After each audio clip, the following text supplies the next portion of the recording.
Welcome back to The Christian View. Today we've been talking about the importance of unplugging from all your IT stuff.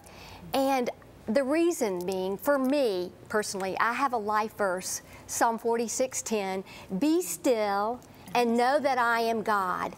Because the only way that I can hear from God is to be still.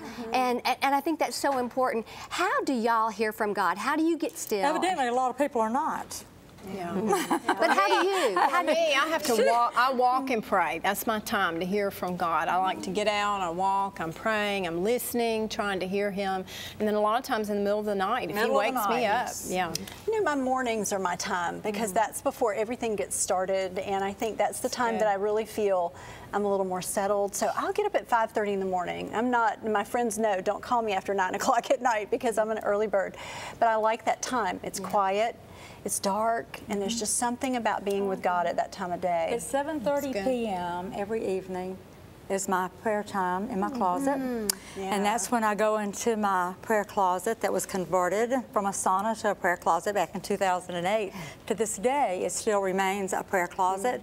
And I go in there at 7:30. It's just at 7:30, you go to your prayer closet, Jackie. You don't do this or that, you go to your prayer closet. It's almost like habitual for me.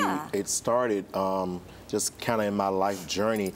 I'm not an early morning person, but my prayer time started off around 3 a.m. And it's something about 3 a.m. He woke me up. Didn't we say that? Yeah. He wakes us up at 3 o'clock in the morning. Wakes up at 3 a.m. and I pray and I do my meditation, and typically I fall back to sleep, and I'm so refreshed when I wake up, you know, and get ready to start my day. I got a verse for that, Lee. Psalm 63:6.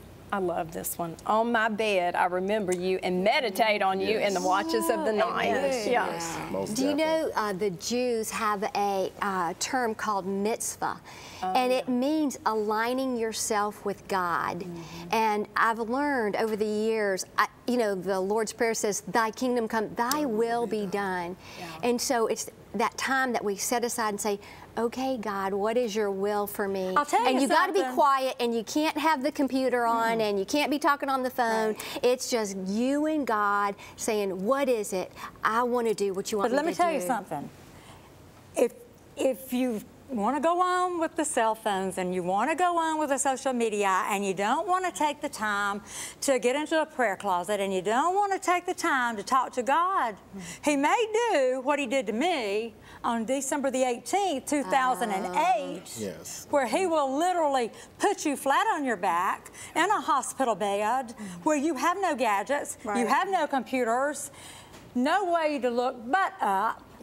He will get you there if you don't give it up yourself. Jackie, and get you're there. right. I've often said sometimes when I get sick, it's God getting my attention and slowing me down, because y'all all know me. I mean, I run about 90 miles an hour in my head, and then the rest of my body follows along best it can. But I do the same thing. And your passage that you said, Psalm 46:10, mine says, in ESV says, cease striving and know that I'm God. And I think to that because that's me. You know, I can be striving to get all of this done and thinking about all these projects, but I've got to stop and intentionally. And in today's society, I think we have to make sure that, you know, it's being relevant as ministers and relevant to others, helping them to understand that life is fast-paced, but we still must stay connected to God, you know. And how do we do that? We have to change the attitude sometime of that. The perspective of staying connected to God is not just only time when we do it alone, which is good, but we also have to do it even in the midst when we're with other people, and that's through our lifestyle of worship. And I like to think about too, our cell phone dies, we got to plug up our cell phone for the battery to be recharged, and we're the same way. If we don't plug into God, our strength is not renewed. I love the verse, "In quietness and confidence shall be your strength." My daughter's vacation Bible school teacher once said, God has a telephone number. It's Jeremiah 33:3. Call unto me and I will answer you. I love that. And so instead of the cell phone, you go to the throne. One of the things I do love about social media, Facebook and Twitter, and now Instagram that I'm learning a little bit, is the fact that it makes witnessing so easy. It does. And that's really a good thing. That's supposed a good thing. to be used for that. You know, guys, God rested on the seventh day. I think we all know that from creation. And He called the land to rest every 7 years. He makes it a very integral part of His creation.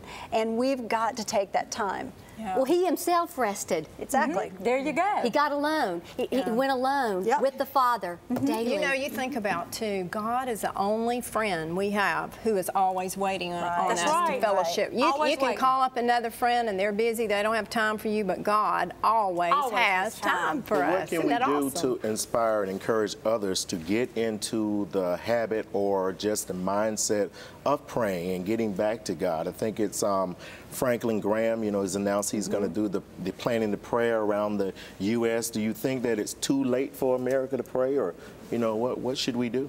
Well, it's never too late to pray. It's never too late to pray. One plan that I had that Peter Lord came and spoke at our church, and he's since retired, but he has a plan called the 2959 plan. And for me at the time, I was not into quiet time. That was 20 years ago. Long story short, he gives you a plan.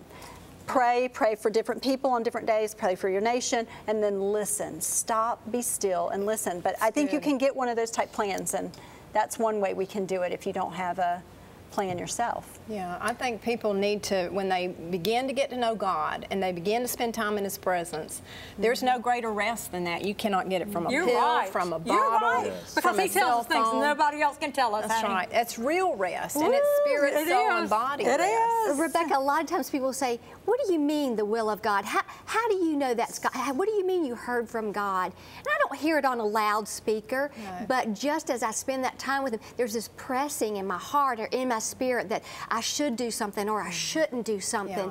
And so that's why I try to explain to them, it's not going to come on a loudspeaker. It's a still small voice. Yeah. You can't But you know, hear it if it's like you said, how do we get the others? How do we do that? Unfortunately, yeah, we hope they wake up and come to their senses. But if not, it may be the same way He got me. Tragedy. Because tragedy will bring you to your knees. And tragedy, you realize that man can't help you. Money can't help you. He's the only one who can.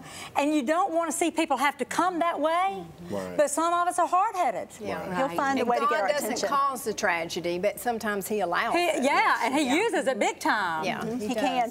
Do y'all ever unplug through music? Because that's one way I listen to Christian music. And if I'm walking, hiking, that's another way to get in touch with God, because He'll speak through those things. I like it. He will. Stay with us. We'll be right back.